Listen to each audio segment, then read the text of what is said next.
Republicans coming in. Republicans now in the foyer. Republicans now in the foyer. Well, second hearing, third witness who has no firsthand knowledge of the subject that is supposed to be the focus of this entire inquiry, third witness who never talked to the president, third witness who never spoke with Chief of Staff Mulvaney, third witness who was not on the call, third witness who wasn't even, as I said, in Ukraine when the relevant, during the relevant time frame. Wasn't even there when President Zelensky left before he was even inaugurated as the new president.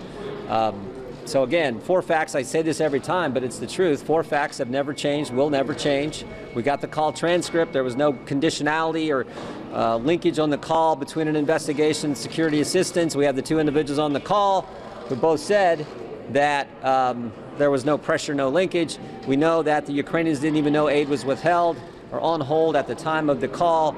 And most importantly, the Ukrainians, specifically President Zelensky, never took any official action to get the aid released. And so those facts never change and will never change. I want to let Ms. Stefanik say a word and then we'll take the question. Sure.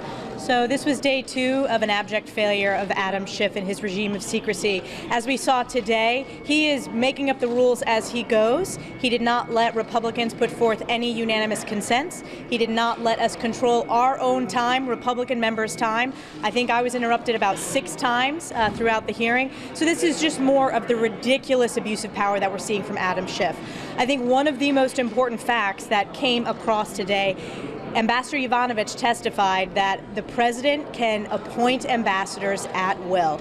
That is important. The president has a right to pick who his or her ambassadors are. And then in my line of questioning, I just wanted to highlight the Obama State Department was so concerned about conflicts of interest with Hunter Biden sitting on Burisma's board that the Obama State Department, that was the first instance where Ambassador Yovanovitch had ever heard the word Burisma. That's an important fact to note for all of the viewers here today. So we're going to continue asking about Hunter Biden's role on Burisma on behalf of the millions of Americans who want to know the answer to that question. And then on the whistleblower, it is important to note that Adam Schiff, and I listed all of the instances of this, Adam Schiff initially in September said he was adamant about hearing from the whistleblower, and it only changed when it became clear that there was coordination between Democratic staff and the whistleblower before the whistleblower complaint was issued. Let me just do 2 other real quick things. First, I thought we were in the public stage of this so-called impeachment inquiry, but yet here in just a few minutes, we're going back to the bunker in the basement of the Capitol for another deposition that the American people won't get to see. What they also haven't seen yet are 4 transcripts of people who've already been deposed, which means under House rules, we cannot use that testimony in these proceedings. We would like to use parts of the testimony from Mr. Morrison as an example in the open hearings, but we're prohibited under House rules from doing that. So a great question for you all to ask Mr. Schiff is, when is he going to release those transcripts so we can actually use that information in the public hearings? Mr. Jordan, once the president sent his tweet, didn't that completely undercut anything you were trying to do in the hearing today? Chad, we're not here to talk about tweets. We're here to talk about impeachable offenses. Chad, let me answer your question.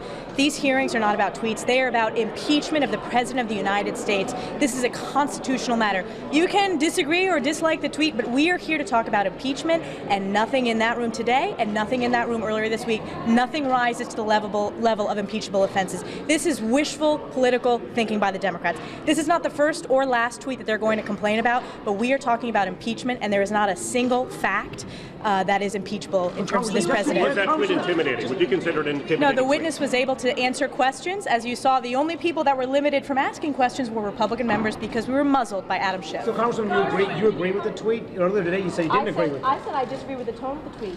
But again, when we're talking about impeachment, we are talking about impeachable offenses. You can disagree or agree with the tweet. I happen to disagree with the tweet. But again, as we know, the Democrats want to continue making this a political food fight. They are going about this in a partisan way. This is a very serious matter when we're talking about impeachment. This is a constitutional matter. It's not about tweets. Congressman, Congressman, do you agree with the president's decision to recall Ambassador Yovanovitch based on what you learned today? I agree with Ambassador Yovanovitch's testimony where she said she thinks it is good policy that the President of the United States can determine who serves as their ambassadors. But do you agree with his decision ultimately? I agree with the President's ability to pick and choose who his ambassadors are and those that are nominated and voted on by the Senate. And why is What do you think of the president's decision to recall her? The president can have whom he wants in diplomatic positions. Today, do you think that was the right decision? That's the president's call.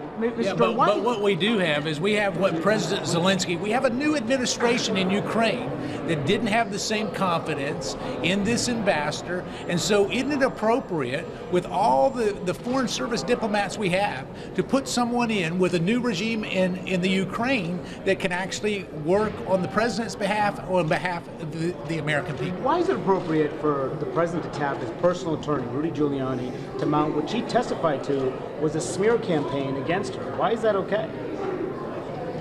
The president can have, as I said, the president can have whom he desires doing diplomatic work for the country. There's been all this talk about the irregular channel. I think it's important that folks in the quote irregular channel were Senate confirmed Ambassador Sondland, Senate confirmed Ambassador Volker, and Senate confirmed Secretary Perry. So you all want to make some of the witnesses want to make a big deal about that, and you had the president's lawyer also part of that group. I think presidents are allowed to have whom they want doing the work of the country. Do you think it was a smear case? She said it was a smear campaign. Under oath, she testified it was a smear campaign of false attacks against her. Do you believe her?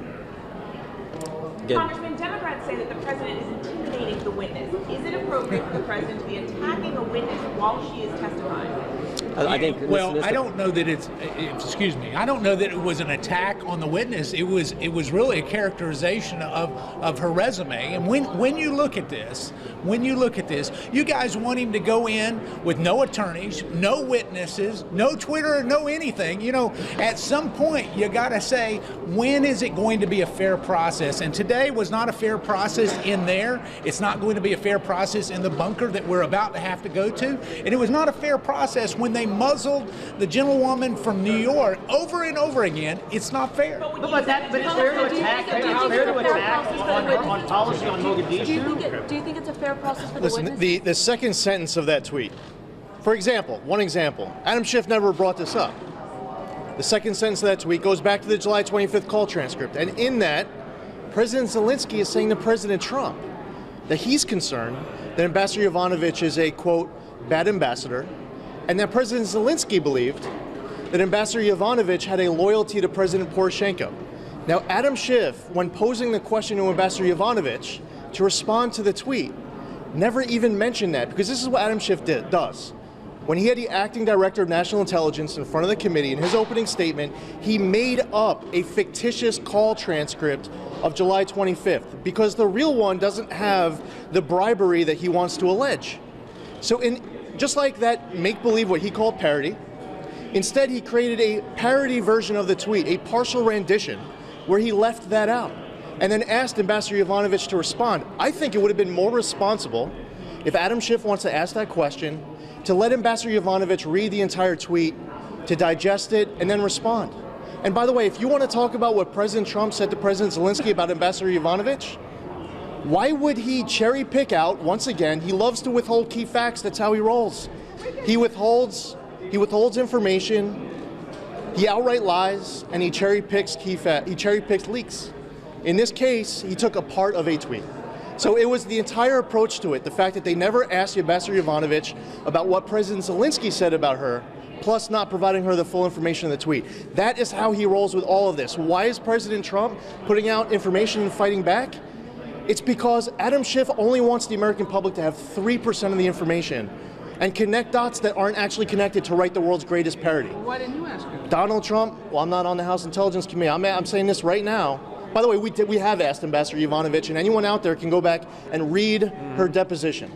Because we spent 7, 8, 9 hours, and that's now public, even though Tim Morrison's isn't. But President Trump is right to want to defend himself and ensure that the other 97% of the story gets out there, because Adam Schiff is only going to tell the American public 3%. Sir, do you still think that the identity of the whistleblower should be known publicly? Is the impeachment about withholding aid? Sir, do you still Is the think that is the impeachment about withholding aid? Because that's really what I thought it was all about. And I find it pretty interesting. We heard from somebody who's in the intra-agencies today who recommended that we give Ukraine lethal aid. We heard her say that. She said it even in the previous administration. This is what they wanted, okay? And Congress approved it, okay? This is about providing the aid or not, right?